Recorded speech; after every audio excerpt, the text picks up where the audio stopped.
Election Tribunal Person kasi Uji about District Council Desang General Secretary na pamtuzabani. Kasi ako na Thawal District Deputy Commissioner Madam Hana Kamida ako na pisan jagiba ngarang magtathukiba incident aduga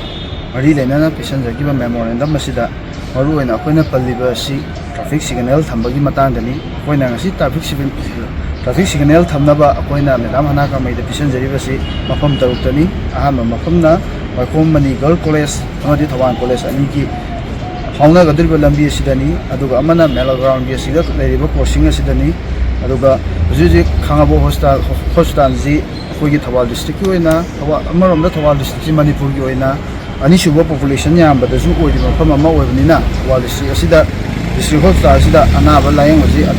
aduki mati mi lai marabaduna sigi jaga asida su hariba